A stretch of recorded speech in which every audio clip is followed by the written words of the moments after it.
கண்ணியமிக்க அல்லாஹ்வின் நல்லடியார்களே, அல்லாஹ் ஜல்ல ஷானஹு தஆலா நாம் நல்ல படிப்பினைகளை பெற்றுக்கொள்ள வேண்டும் என்பதற்காக திருக்குர்ஆனில் பல்வேறு விஷயங்களை உவமையாக, உதாரணமாக, முன்மாதிரியாக அல்லாஹ் சொல்லித் தருகிறான்.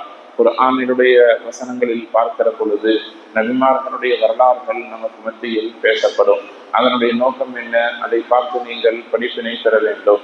அந்த நபிமார்கள், இந்த நபிமார்களுடைய அந்த கூட்டத்தினர்களுக்கு இப்படியெல்லாம் நடந்தது, அந்த பாவத்தை நாம் செய்யக்கூடாது.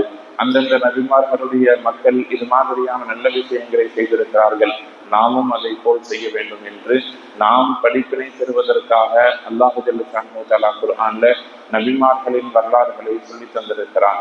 அதே போல அல்லாஹு ஜல்ல ஷானஹு தஆலா குர்ஆன்ல நிறைய விலங்கினங்களை பற்றி எடுத்து சொல்லி, இந்தெந்த விலங்கினங்களிடத்தில் இந்தெந்த நல்ல தன்மைகள் இருக்கிறது, அதை நீங்கள் எடுத்து நடந்து கொள்ளுங்கள் என்று அல்லாஹ் குர்ஆன்ல சொல்றான். உதாரணத்திற்கு பார்க்கிறோம், எறும்பை பற்றி பேசுகிறான், தேனியை பற்றி பேசுகிறான். இது போல பல்வேறு உயிரினங்களை பற்றி அல்லாஹ் ஜல்ல ஷானஹு தஆலா திருமறையில் பேசுகிறான்.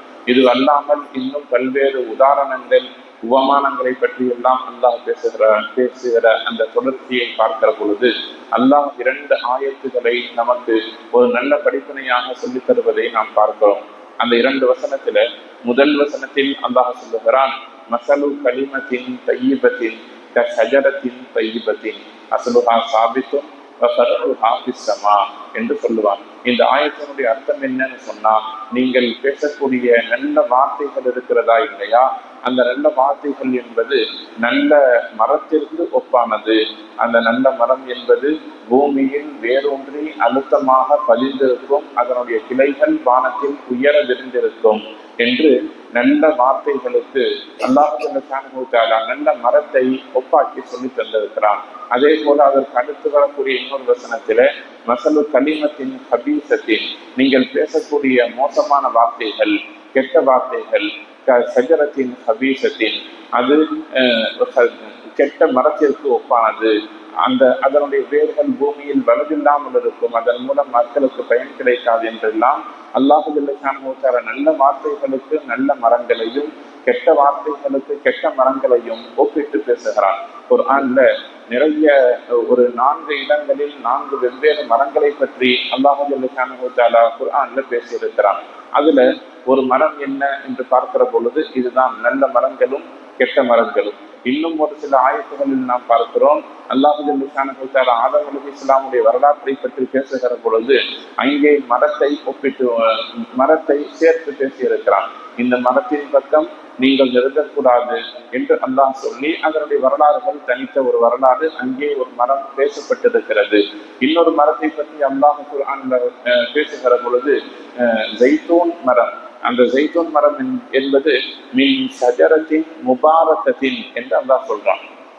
குர்ஆன்ல பரக்கத் செய்யப்பட்ட மரம் என்று சொல்லப்பட்ட ஒரு மரம் இருக்கிறதுனா அது ஜைத்தூனுடைய மரம்.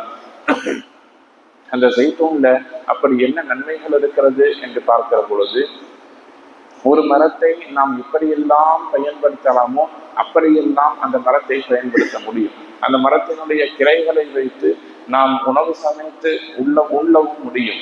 அதே போல எண்ணெய்கள் எடுத்து பயன்படுத்தவும் முடியும், விறகாக எரிக்கவும் முடியும். இப்படி காயாக, கனியாக, உணவாக, அதே போல நாம் பயன்படுத்தக்கூடிய பொருளாக, இப்படி எல்லா விதத்திலும் மாறக்கூடிய அம்சமாக ஜைத்தூன் என்கிற மரம் இருக்கிறது. எனவே ஷஜரத்தின் முபாரக்கத்தின், பரக்கத்தான ஜைத்தூன் மரம் என்று அல்லாஹ் குர்ஆன்ல சொல்லி இருக்கிறான். அல்லாஹ் சொல்லக்கூடிய இன்னும் ஒரு மரம் இருக்கிறது, அதுதான் சபிக்கப்பட்ட ஒரு மரம். அது என்ன மரம்னு கேட்டா மின் ஷஜரத்தின் ஜக்கூம், நரகத்தில் பயன்படுத்தக்கூடிய ஒரு மரம். நரகத்துல அல்லாஹு ஜல்ல ஷானஹு தஆலா ஒரு மரத்தை வைத்திருக்கிறான். அது நரகவாசிகளுக்கு சோதனையாகவும் வேதனையாகவும் இருக்கக்கூடிய மரம் என்று அதை பற்றி ஒரு பெரிய விஷயத்தை அல்லாஹ் குர்ஆன்ல சொல்றான். ஒட்டுமொத்தமாக நம்முடைய படிப்பினைக்காக வேண்டி குர்ஆன்ல உயிரினங்களை பற்றி, நபிமார்களுடைய வரலாறுகளை பற்றி பேசுவதை போல மரங்களை பற்றியும் அல்லாஹ் ஜல்ல ஷானஹு தஆலா குர்ஆனில் பேசியிருக்கிறான். அதுல கவனிக்க வேண்டிய விஷயம், நம்முடைய வார்த்தைகளோடு அந்த மரங்கள் ஒப்பிட்டு பேசப்பட்டிருக்கிறது.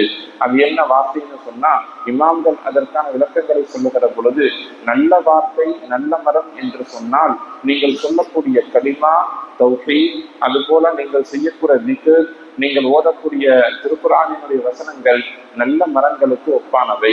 இந்த பூமியில நீங்கள் ஒரு மரத்தை நட்டு வைக்கிற பொழுது அது உங்களுக்கு மட்டுமல்லாமல் அந்த மரம் அதை சுற்றி இருக்கக்கூடிய யார் வந்தாலும் அவர்களுக்கு பயன் கொடுக்கும். என்னுடைய உரிமையாளர் இவர்தான், நான் அவருக்கு மட்டும்தான் கனிகளை கொடுப்பேன் என்று மரங்கள் தங்களுடைய பலன்களை ஒதுக்கிக் கொள்வதில்லை. மாறாக மரத்தை நாடி வரக்கூடிய எல்லா மக்களும் அதன் மூலம் பயன் பெறுவதை போல இந்த உலகத்தில் நீங்கள் கொண்டிருக்கக்கூடிய ஈமான் உங்களை சுற்றி இருக்கக்கூடிய எல்லா மக்களுக்கும் நல்ல விதத்தில் பயன் தர வேண்டும். அதுதான், அதை முன்னிட்டுத்தான் அல்லாஹ் இந்த வசனத்தில நல்ல வார்த்தையை நல்ல மரத்தோடு ஒப்பிட்டிருக்கிறான் என்று இமாம்கள் நமக்கு சொல்லித் தருகிறார்கள். ஹதீசுகளில் பார்க்கிற பொழுது நபி ஸல்லல்லாஹு அலைஹி வஸல்லம் அவர்கள் மரம் குறித்து பேசுகையில் ஒரு விஷயத்தை சொல்லுவார்கள். ஒரு முஃமின் துன்யாவில எப்படி இருக்க வேண்டும் என்று சொன்னால் பேரிச்சம்பழ மரத்தை போல இருக்க வேண்டும். அதனுடைய கனிகள் மக்களுக்கு பயன் தரும், அதனுடைய பாலைகள் மக்களுக்கு வீடுகளில் மேலே கூரையிடுவதற்கு பயன் தரும், அதனுடைய மரங்கள் எரிப்பதற்கு பயன் தரும் என்று ஒரு மரத்தின் எல்லா நிலைகளும் எப்படி மக்களுக்கு பயன் தருகிறதோ அதுபோல் ஒரு மனிதன் துன்யாவில் வாழுகிற காலகட்டத்தில் எல்லா மக்களுக்கும் நற்பயனை தரக்கூடியவனாக இருக்க வேண்டும் என்று ரசூலுல்லாஹி ஸல்லல்லாஹு அலைஹி வஸல்லம் அவர்கள் கூட ஹதீசுகளில் சொல்லியிருக்கிறார்கள்.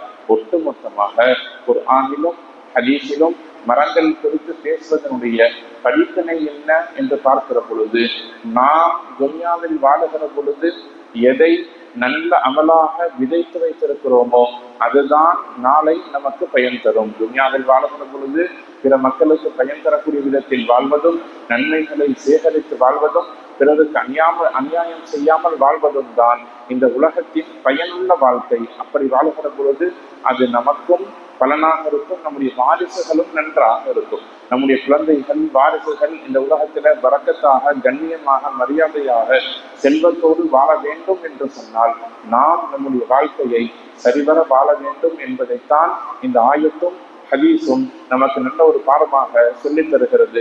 எல்லாம் வல்ல ரப்புல் ஆலமீன் அல்லாஹ் ஜல்ல ஷானஹு தஆலா துன்யாவில் வாழுகிற பொழுது எல்லா மக்களுக்கும் பயனளிக்கக்கூடிய பெருவாழ்வு வாழக்கூடிய நல்ல நசீபை நமக்கும் நமது வாரிசுகளுக்கும் அல்லாஹ் நசீபாக்கி தந்து நல்லவன் புரிவானாக. வாஹிரு தஅவானா அனில் ஹம்துலில்லாஹி ரப்பில் ஆலமீன்.